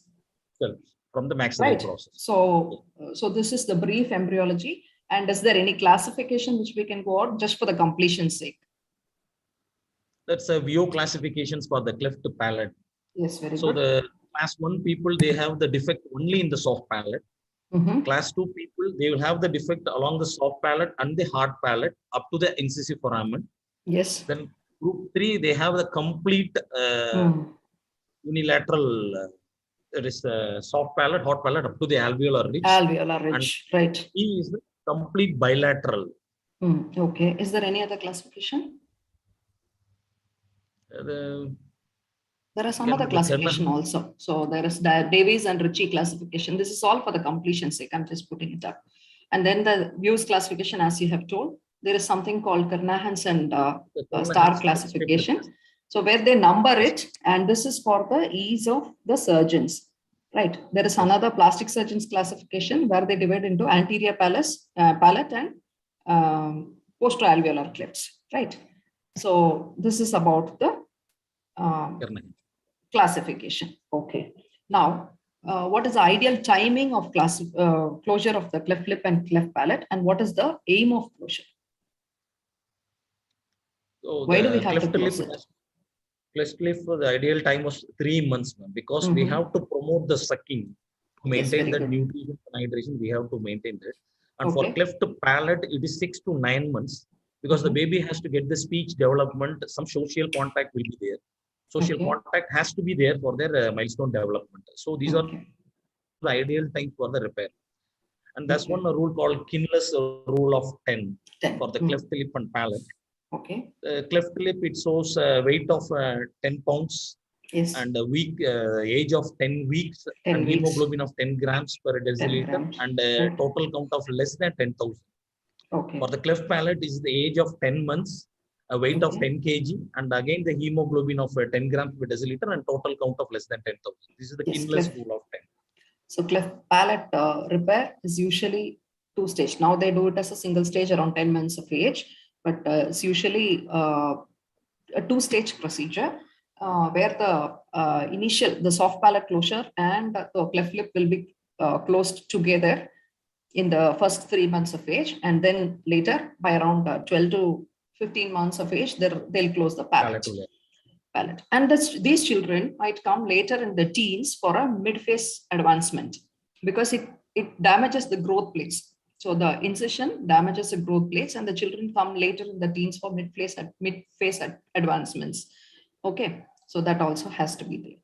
So now, what is the concerns? What are our concerns? Anesthetic concerns when you. The anesthetic concerns, first of all, it's a pediatric airway, and it is a shared airway along with the surgeon. Right, very good. The next thing what is, are the salient differences of airway between the pediatrics and the adults? So the pediatric people, they have a large head that makes their neck flex. Yes, right. So, and moreover, they will have an anatomical. The next one, they are the obligate nose breathers. So the anesthetic implications, we should not any put oral tubes or any other nasal tubes, and we should not allow for that. So they are obligate nasal breathers. Okay. And they have a large tongue where we don't have any space for the scopy. So difficult scopy will be there with a large tongue. Okay. And regarding that, larynx is anteriorly and highly placed larynx. Okay. The epiglottis is very floppy and omega shaped, large. Okay. Then the angulation of the bronchus, it is more or less more acute. Both are same, not like the adult. Right. This is the anatomical differences between the adult and the pediatrics. Okay. What are the physiological concerns? Physiological concerns, they have a raised minute ventilation to the FRC ratio. Okay. And moreover, the alveoli, like. What is the implication? They can go for a faster induction as well as they can go for a faster emergence. Okay. And regarding the muscle fibers, the type 1 muscle fibers or high oxidative fibers, they are low fatigue fibers for the adults. Whereas pediatric people, they have a type 2 fibers that's easily fatigable muscles. Okay. What else? What about the temperature control? Oxygen requirement, temperature control. 3 months old child. They maintain the temperature with the non-shivering thermogenesis. Okay. They may use the brown fat oxidations that's found around the scapula. What is our concern? Region. How should we be careful in preparing the OT? Dr. Nithya told about something. Keeping the OT Ambient temperature. Warm temperature. Ambient Warm temperature. Yes. We have to Because the reduce child warm is blanket. likely to lose, because the body surface area is more compared to the weight of the child. The child is more likely to lose heat by the various methods of evaporation, Energy. conduction. Heat loss is very common. So warm heat blankets and warm fluids, and the child should be placed on a warm mattress. Right. So all these has to be taken care of. Right. Okay. What else? What is the oxygen requirement? Their oxygen requirement is very high because they have a Very high. How decreased much? functional residual capacity. They have What is decreased- oxygen consumption? What is oxygen consumption? How much is the oxygen consumption in adults? How much is the oxygen consumption in pediatrics? What is It was METs? around 3.5 ml per kg for the adult. That's the Adults. oxygen How consumption. much That's is for one mix. pediatrics? For children? It's almost double. It's almost double. Yes. It's almost double. 6 to 7 ml. 6 to 7 ml per kg per minute. So that is why is it important? You cannot let the child to go into hypoxia. Right. The child can go into hypoxia very easily. The metabolism is very fast and the child can go into hypoxia very easily. And you should always maintain the child on at least 50% oxygen. Right. Okay. Then what else? 3 months old child, renal, hepatic clearance, metabolism. What about it? They will have immature hepatic clearance and decreased renal clearance will be there. Okay. Okay. And okay, right. These are the concerns salient. These are the common and salient concerns of pediatric anesthesia. I think you have covered most of the things. And specifically for cleft palate and cleft lip surgery, one thing which you must notice, retronathia. That is one important factor which will predict the difficult airway, because a difficult airway in a child has not been properly defined. Though there are various components, like sir said, there's a difficult mask ventilation, difficult intubation, difficult front of neck access, and all those things. There's no defined criteria to tell these are like bones. I mean, we see in adult difficult airway, no, obese patients and bird patients, edentulous, and all those things. Those things are not defined in pediatrics, but retronathia is one important factor which you will have to rule out. How do you rule it out? In the PSC clinic, by seeing the child. You look at the child from the shape of the mandible. You can view the child from a distance from the side of the child. The side silhouette will tell you if the chin is receding. Receding mandible. Receding mandible. So that is an indicator for difficult airway. It's one important factor which will tell you that this airway is going to be difficult for this child, right? Okay, what else?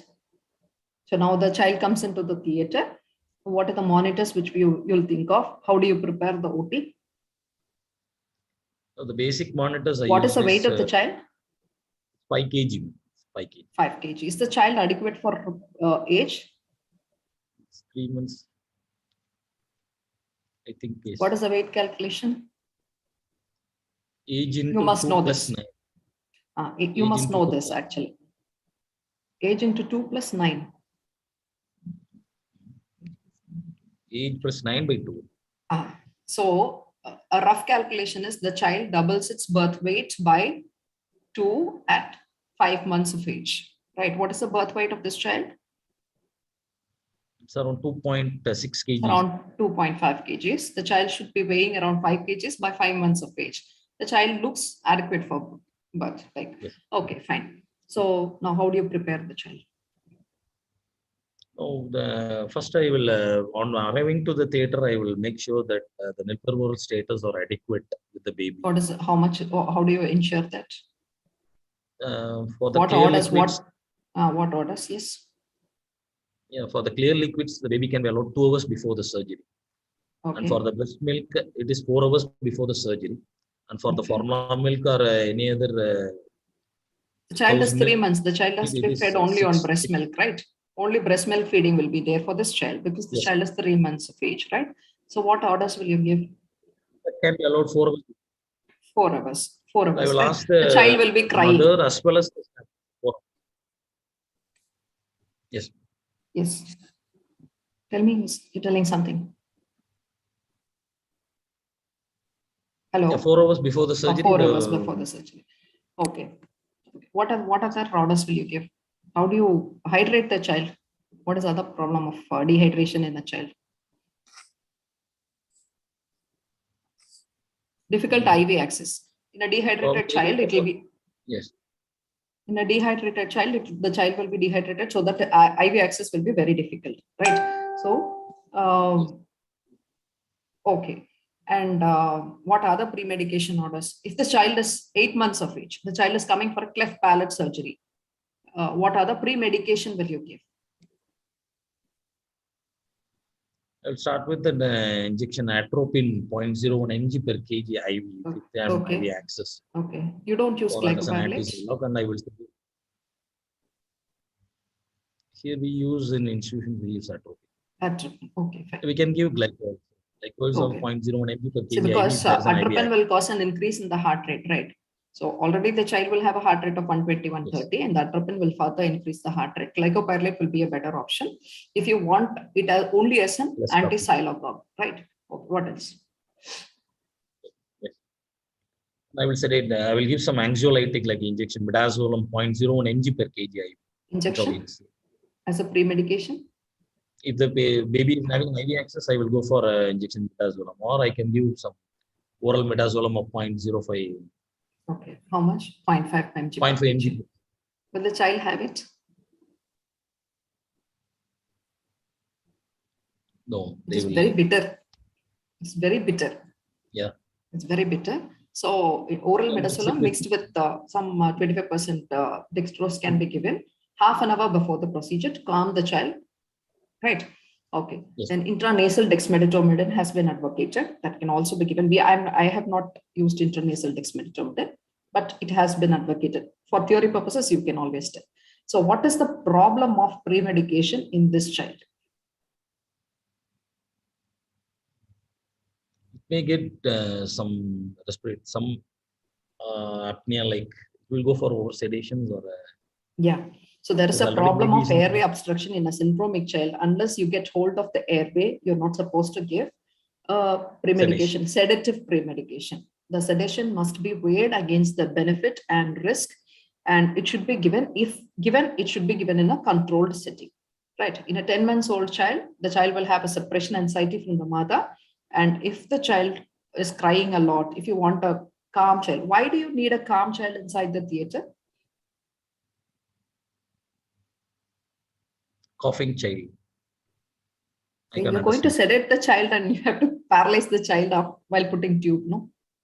Yes, the stress levels and the metabolic stress will be very high in a crying child. To avoid that, yes, we can give a sedative medication, right? So now you're taking the child to the theater. What monitors will you connect? I will connect the baby with the basic monitors like ECG, electrocardiogram, NIBP, standard ASA monitors. Standard ASA monitors like ECG, pulse heart rate, oximeter, pulse oximeter, and pulse oximeter. What is saturation? Saturation, that pulse oximeter. Saturation. And NIBP, non-invasive blood pressure measurement. Okay. Okay. Induction. I will start with since it's a baby, it's a difficult airway scenario. We can start with an inhalational induction, like along with the oxygen and dial constant. You already have an IV line. No, why do you want to start the patient on inhalation induction? We have in our institutions, but we'll have some inhalation inductions initially. Okay. So anyhow, an unpredicted difficult airway may occur. So we will wait the inhalation inductions. After the baby gets adequate depth, we will go for the intubations and followed by some opioids and IV induction agents. Okay.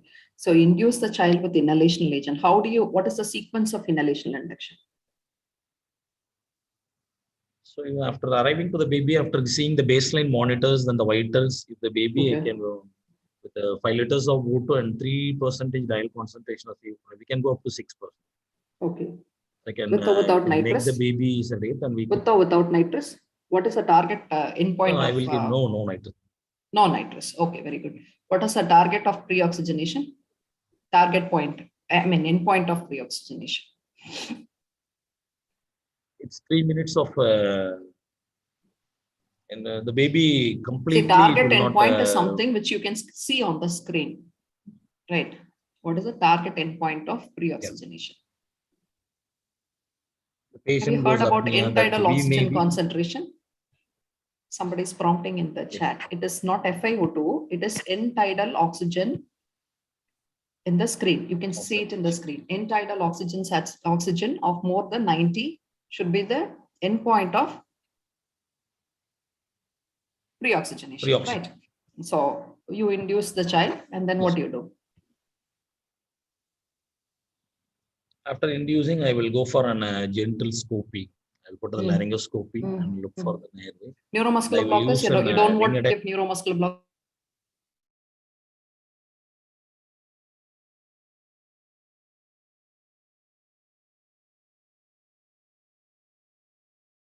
And then I will go for the relaxation.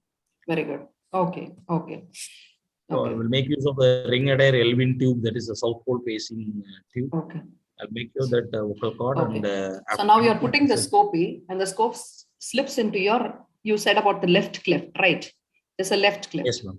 The scope blade slips into the left cleft, and you're able to see the cords, but you're not able to intubate the patient because what do you do?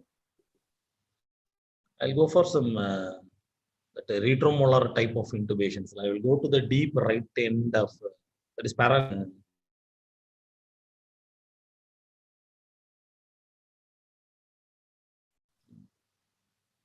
I will keep some gauze, sir. Yeah, that's all. Yeah, you can pack a gauze in the cleft, and then you can put the tube, right? So that is an easiest way. Some institutions, they have this pre-formed molds, silicone molds might be available. See, this silicone molds are useful also for feeding. So when the mother comes, when it is diagnosed prenatally, they form the mold, and that will be easy for the mother to feed also. So the child can create a negative suction with the mold, and so that can be used. But care should be taken not to dislodge the mold or the gauze which you are keeping for to slip into the oral cavity, and it might cause an airway obstruction. Right now, you're using sevoflurane. You're not using any muscle relaxant. The child goes into bronchospasm. You're not able to ventilate. What do you do? So now I will go for I will still deepen the plane. Go for propofol. I will give an IV induction dose of propofol of 1 to 1.5 mg per kg. Yes, very good. I'll try to cut off the sevoflurane. I will go for 100% oxygen and try to ventilate the baby. Why do you have to cut off sevoflurane? To maintain that 100% oxygen. You don't have to cut off sevoflurane because sevoflurane is a muscle relaxant by itself. You can give propofol. You can give a dose of ketamine. Ketamine can be given for pain relief to deepen the plane of anesthesia at the dose of 1 mg per kg, right? And you can give some bronchodilator also, right? But the problem with sevoflurane is when there is a bronchospasm, the sevoflurane might not reach the MAC level, required MAC level to deepen, right?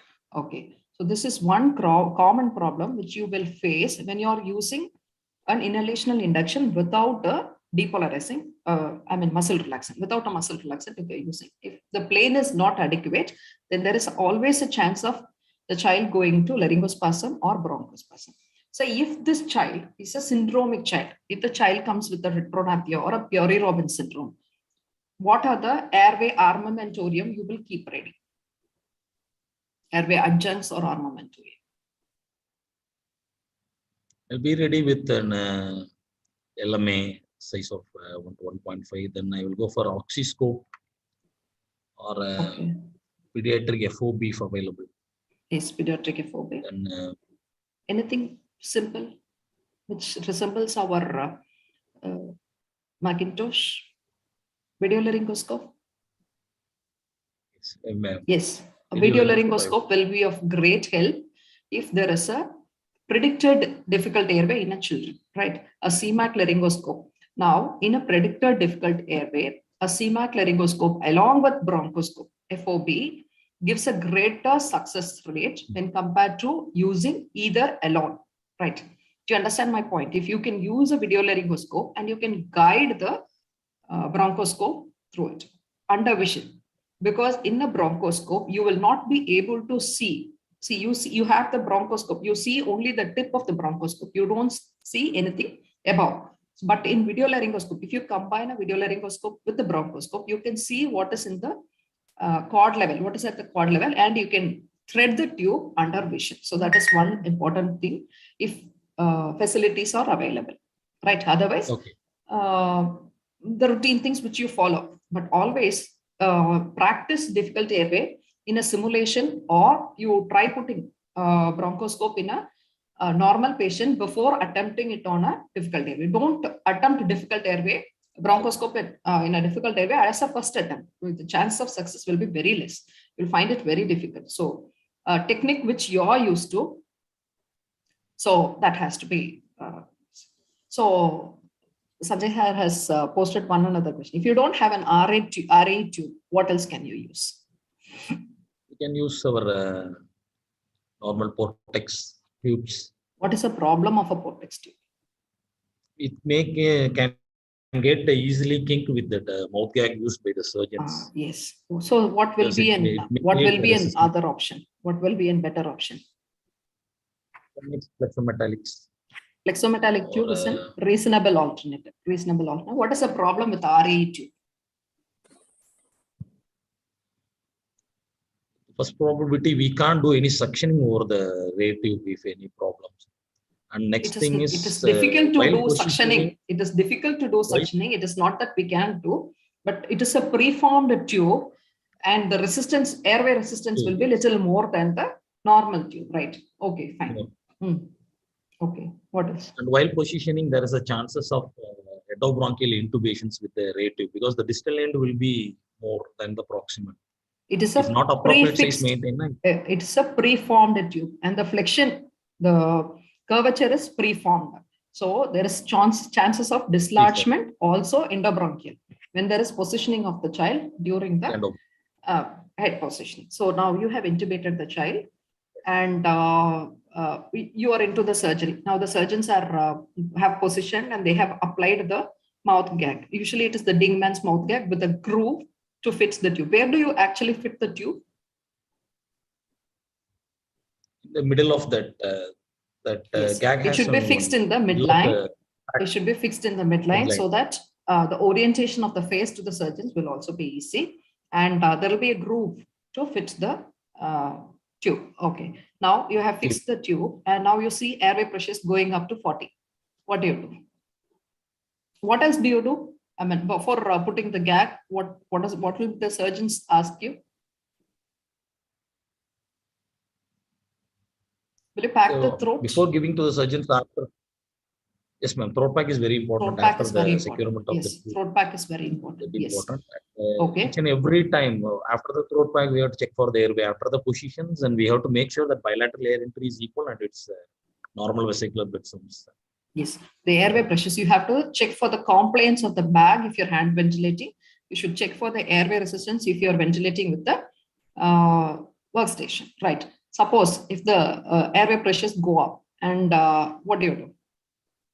I will ask the surgeon to release the retractor, the mouth gag. Make sure that tube not get kinked first. Okay. So after removing that, I will again check for the compliance of the bag. If it is okay, now I will make sure that it's not. So you can rule out. So you can rule out bronchospasm during this, because this is one of the painful procedures when they are applying the.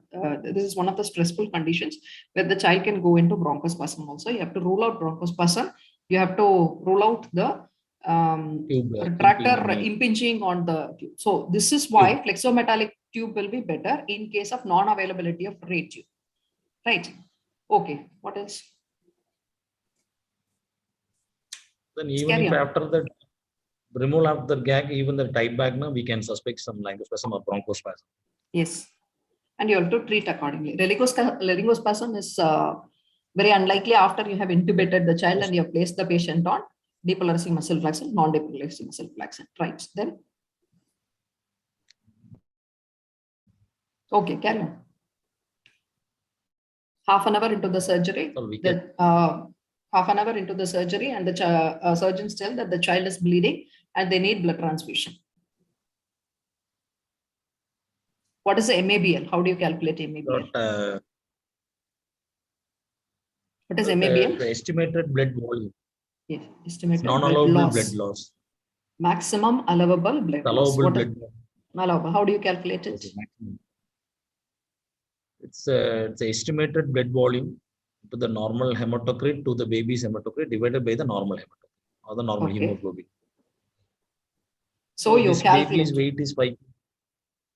Baby's weight is 5 kgs. This baby's weight is 5 kg. Okay. 3 months Hemoglobin of is age, 10. We can keep it as 100 ml per 10, and we can keep 100 ml per kg the blood volume for this 3 months baby. Okay. So how much is the blood volume? You have the weight of the child. It's 5 kg. 5 kg. 5 kg. How much blood loss will you allow for this child?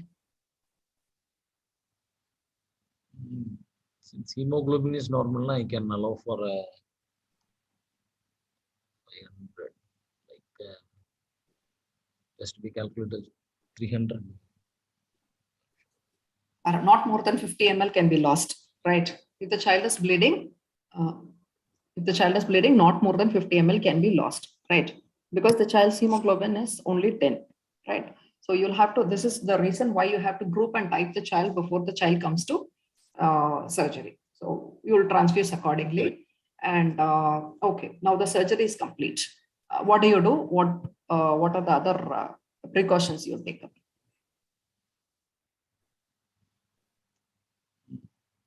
Then make sure that baby is adequately ventilated with the before that, proper placement. Will you do suctioning? Will you remove the throat gag?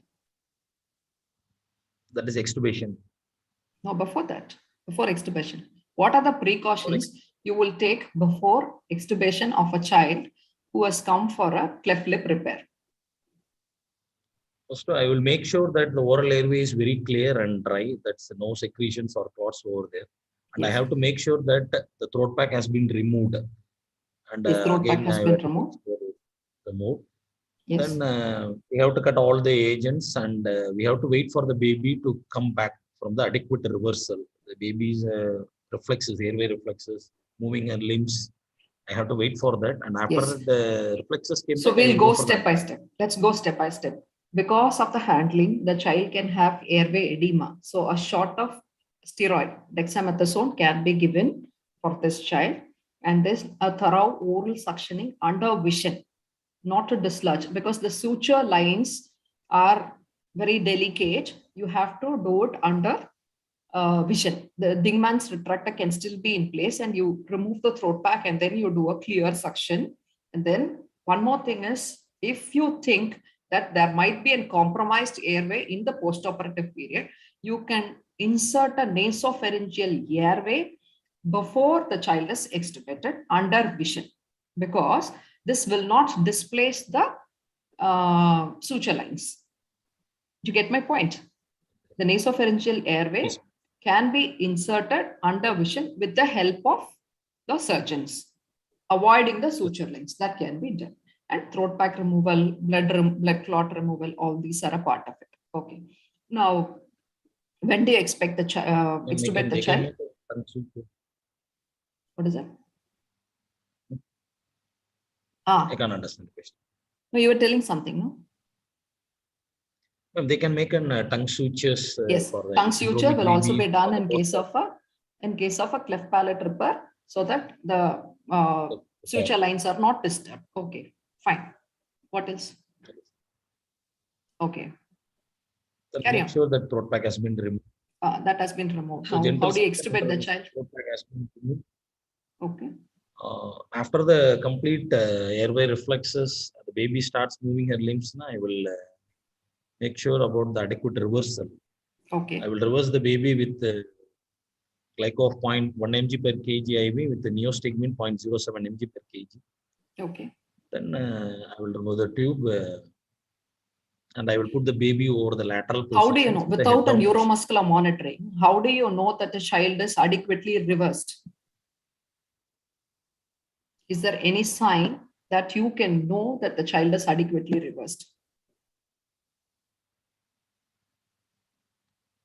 See, you look for 5 minutes hand clenching in adults and all those, no? All those correspond to a TOF of 70, right?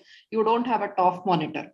So what is the endpoint, or is there a clinical indicator where you can note that the child is adequately reversed?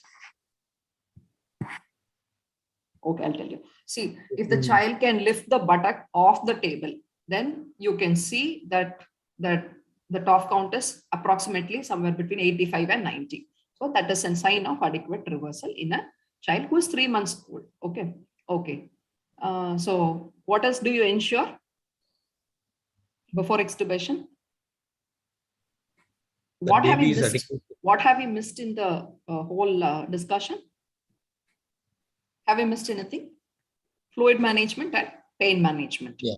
So tell about fluid management.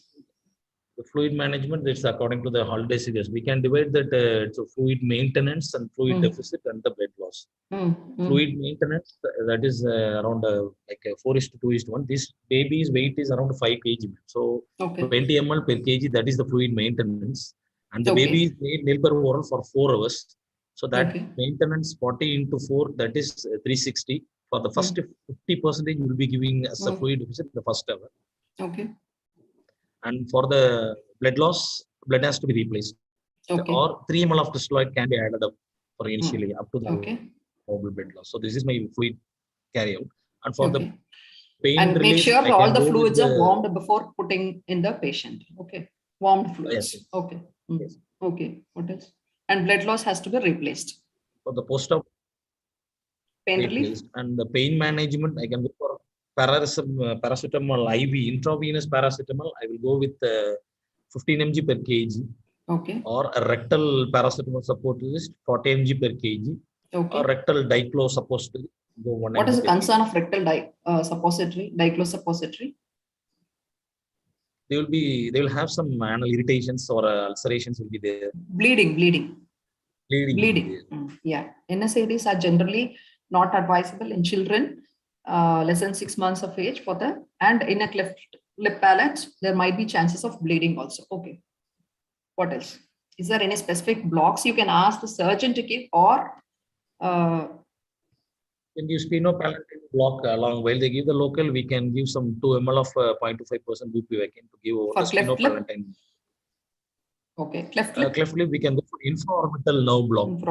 Infraorbital nerve block, same dose. Okay. And the disadvantage over the infraorbital, the baby, while we try to feed post-operatively, they will have some numbness or something. They won't cooperate with the sucking. Yes. Okay. As it is supplies the upper lip and lateral. Very good. So now you have extubated the child. Now in the post-operative, what are the precautions? What are the advice you will give to the post-operative staff? Should look for? What are the things? What is the position you will nurse the child in the post-operative period? Position? I will make them to put over the lateral positions and put it head down. Recovery position, that is the lateral position. Questions, and I will make sure that continuous monitoring of the basic monitors is continued post-operatively for 2 to 3 hours. And I will make sure that they will have some oxygen supplementations. Yes. And I will ask the staff nurses what to are go the for the complications chest you will movements. expect? Complications. Those has to be informed to the staff. They should look for the post-operative complications. Now, what are those? First of all, they will have some airway obstruction because we are having that mouth gag over the tongue. The tongue edema may cause an airway obstruction. Okay. Sometimes retained throat pack, we may miss the throat pack. So it will be there. Or retained secretion, or bleeding, clots, or will be retained. Very good. Or the baby can go for a laryngospasm or a bronchospasm. Spillover of the secretions that may irritate the larynx. Okay, very good. So I think we are almost complete. Is there anything we have missed? Nice presentation, good discussion. Sanjay sir, would you like to add something? No, I think you've discussed a lot of things. Just 1 or 2 questions, Balaji. So I think Madam might have discussed this. When they apply the gag intraoperatively, when you Yes. start of surgery? What do you anticipate? What do you expect? So first of all, I will Surgeon make sure applies the that gag. so mouth gag, that's the tube placement because we are going to place the mouth gag over the tube. So make sure that the tube do not get kinked with the gag first. But how do you know that tube is getting And there kinked? is a so, What is going to alert you to a tube kink?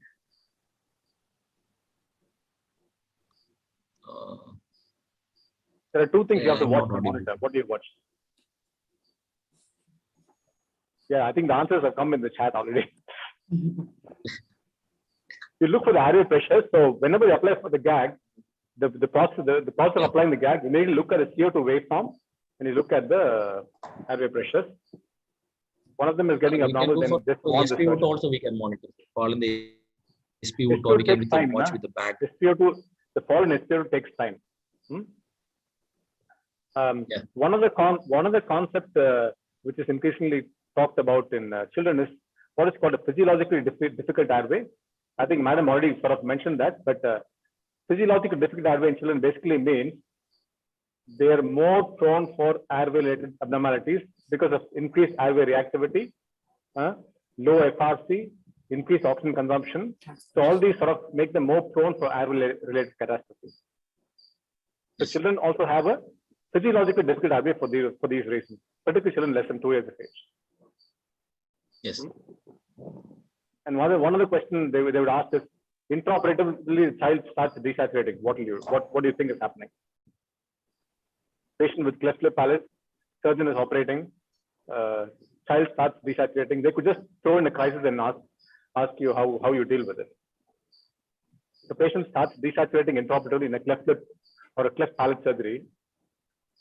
How will you deal with it? What will you answer? It could be like bronchospasm. The first most common is bronchospasm. Okay, child is starting desaturating. The monitor beep is coming down from 95 to 90. It's come. So what will your sequence of actions be? So first of all, I will ask the surgeons to stop the procedures. Very good. Okay. Remove the gag immediately. Okay. So, and reposition the baby. Immediately have to remove that. Reposition the baby again where we initially intubated the position. We have to bring back the baby and initially pre-oxygenate the baby with 100% oxygen. Okay. Yeah, your 100% oxygen should come first. Yeah, notify surgeon. Other thing which we commonly do as anesthetists, we just switch off the mechanical ventilation and take over the bag. By just pressing the bag, you can see what is happening. If there's any change in compliance, if there's any secretion, all this can be judged. Yeah, so this could happen in any, and commonly the tube tends to slip out. Yes. It should be a systemic approach. You should start from mission end or the patient end. It will help you. You should look for the other monitors also. ETCO2, you should see if the ETCO2 is falling. And if it is falling, then you can check for the dislocation, displacement, and disconnection in the tube. All those things has to be ruled out. No, it's very common because they're all under the drapes. Yeah. One of the common questions which happens often in the clinical practice, I think I'm sure Madam will agree as well. If a child you're extubating the child, okay, typically a child with cleft lip palate or a post-tonsillectomy surgery, 3-month or a 3-year-old child, you're extubating the child stops breathing. What next? It is the commonest adverse effect we as pediatric anesthetists encounter. So how will you manage? What do you think is happening and how will you manage? So again, we have to make sure that blood products are available immediately. The baby stops breathing. The child stops breathing. Stops breathing. Breathing. You extubate the tube, you're putting the mask on, the child is sort of breath holding. So what do you think is happening and how will you deal with it? 3-month-old child. It could be like we have to visit the throat pack. So we have to make a gentle scope and make sure that the throat pack everything has been removed. The airway was very clear. Excellent. Okay. Then we have to reposition the baby and 100% oxygen. We have to control the ventilation. 100% oxygen has to be supplied to the baby. Mask. You're going 100% oxygen to the mask. What are you're trying to ventilate the child now? Child is not breathing. So yes, sir, I will ventilate. You're not able to ventilate. There's no chest rise.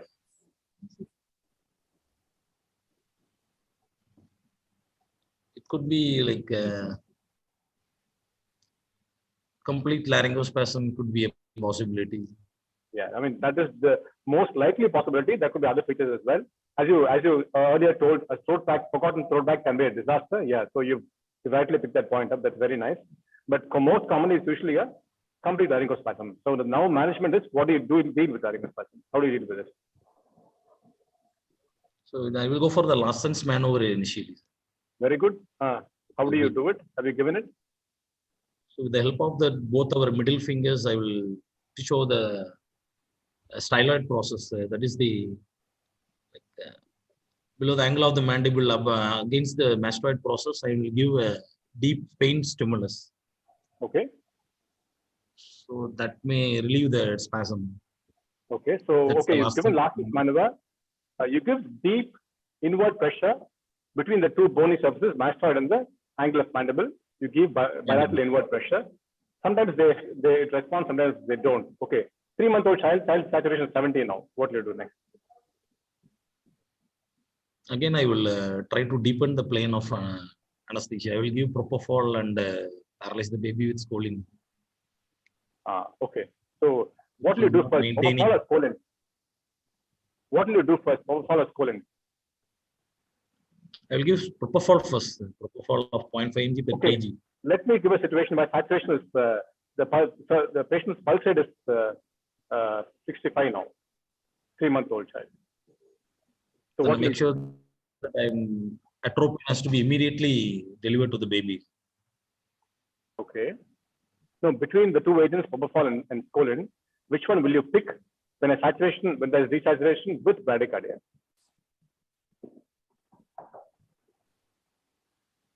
I will make sure that hypoxia has not be there, because hypoxia is the first most cause for the bradycardia. Hypoxia, yeah. See, when someone is desaturating with a decreasing pulse rate, I would go straight away with scoline. Propofol takes too long a time to work. Scoline works within 15-20 seconds. So yes. Desaturating child with bradycardia, scoline should be given. How much would you give scoline dose? 0.5 to 1 mg per kg. Yeah, 0.25, usually 0.25 to 0.5 milligram per kg. For this child, 2 to 3 milligrams of scoline should suffice. See, why we are looking. Yes, yes. Please, sir. You carry on. So, propofol can be given if you are in the early stages of laryngospasm. When the patient is starting to desaturate, you are trying to ventilate, inaudible to ventilate, Larsen's maneuver has not worked, yes, you can give propofol. But if the saturation is dropping below 70, the child is going for bradycardia, scoline is much quicker. Yes, ma'am. Sorry. Yeah. See, anticipating all these things, you should have scoline ready, propofol ready, everything should be loaded, and atropine should always be ready on your tray once you're inducing or you're anesthetizing a child. So all these things are to be anticipated beforehand. An anticipated problem is a well-managed problem. Understand? So all these things can happen in the post-operative period. So you should have all these things loaded. See, you can't calculate this. The child is weighing only 5 kgs. So standing at the head end, when the child is desaturating, you can't be calculating the dose, right? So you have to have all these things loaded prior to extubation. So these are the things you plan for extubation, right? Okay. I had a set of slides so that I didn't miss anything. Can I share it? Yes. So you can go by this so that you don't miss anything.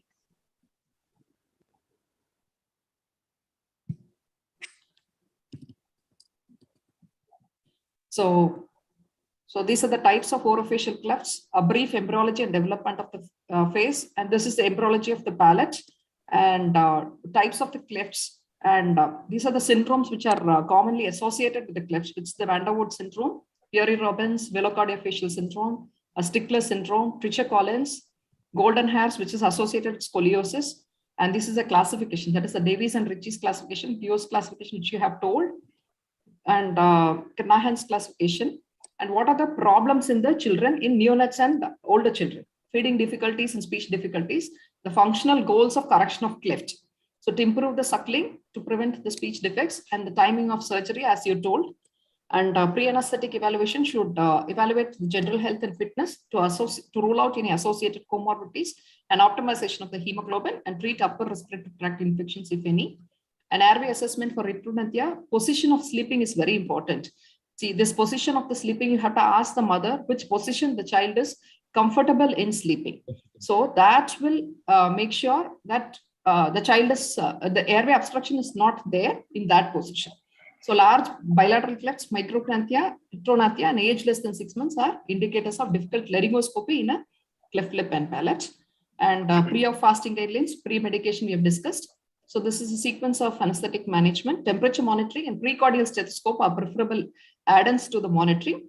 And the rest we have discussed. And expected difficult intubation in craniofacial syndrome. So the difficult airway cart has to be ready. And see, expected difficult airway cart, you should always be ready with the algorithms, right? So, and choice of endotracheal tubes. So expected intraoperative complications, extubation, and post-operative problems, right? So I think we have discussed everything. Okay. Thank you, madam. And actually, a lot of questions are there. The chat box already answered. Answered, yeah. Answered. Only thing is, Sanjay sir, Dr. Partha sir is asking about your experience on Larson's maneuver. My experience. I don't give Larson's maneuver, Sanjay sir. Okay. Sanjay sir. Yeah. See, I do it very often. So any child who has a post-extubation breath holding, my first thing I do is start doing a Larson's maneuver, and I see that many of them, they respond. I cannot say a particular percentage, but it's saved in so many situations and avoids from giving scolding. So that's something which I do often actually. And definitely Larson's maneuver along with positive pressure ventilation will break the spasm very often. The thing is, you need two personnel when you're trying to do that. So you need someone to do the Larson's maneuver, someone with the mask holding, and someone squeezing the back. So you'll need two anesthetists if some child goes in for a laryngospasm, particularly a very small child. So one last question, sir. I think Edward sir has answered that in the chat box. Maximum allowable blood loss. What should be the lowest hematocrit? Sir, Edward sir has answered. Do you want to add up any points? It should be 8. Hemoglobin can be left to drop by 8. So that is why we calculate with the lowest value at 8. So the allowable blood loss is in mLs, right? So the expected hematocrit to drop, it can drop only up to 8. Okay, madam. Thank you. So I can answer that question as well. See, in healthy children, the target they say is similar to adults. You can accept the hemoglobin up to 7 grams. But if you have a neonate or a small child who goes back on mechanical ventilation or has a cardiac disease, you need to maintain a hemoglobin of more than 9 to 10.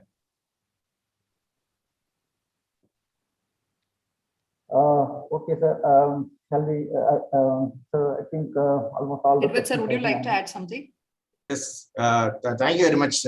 Regarding this discussion, it is a very nice discussion. It was like looking at a real examination, because there is no pre-formed questions were supplied to the candidate, I think. So it is a very nice presentation.